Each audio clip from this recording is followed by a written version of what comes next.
বাংলাদেশে মার্কিন রাষ্ট্রদূত নিযুক্ত হতে যাচ্ছেন ব্রেন্ট ক্রিস্টেনসেন। মার্কিন প্রেসিডেন্ট ডোনাল্ড ট্রাম্প ব্রেন্ট ক্রিস্টেনসেনকে বাংলাদেশের পরবর্তী রাষ্ট্রদূত হিসেবে মনোনীত করেছেন। এখন অপেক্ষা শুধু সিনেটের অনুমোদন। কিন্তু কে এই ব্রেন্ট, আর কেন ট্রাম্প তাকে মনোনীত করলেন? ক্রিস্টেনসেন একজন অভিজ্ঞ কূটনীতিক। তিনি এর আগে 2019 থেকে 2022 পর্যন্ত ঢাকায় মার্কিন দূতাবাসের রাজনৈতিক কাউন্সিলর ছিলেন। সর্বশেষ তিনি যুক্তরাষ্ট্রের কৌশলগত কমান্ডের বৈদেশিক নীতি উপদেষ্টা হিসেবে দায়িত্ব পালন করেছেন। ক্রিস্টেনসেন 2022 থেকে 2025 সাল পর্যন্ত ইউএসএস স্ট্র্যাটকম কমান্ডারের বৈদেশিক নীতি উপদেষ্টা ছিলেন।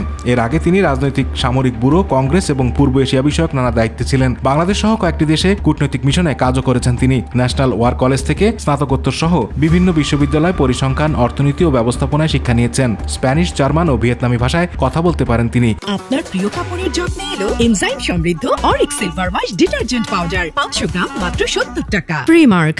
2002 সালে ফরেন সার্ভিসে যোগ দেন।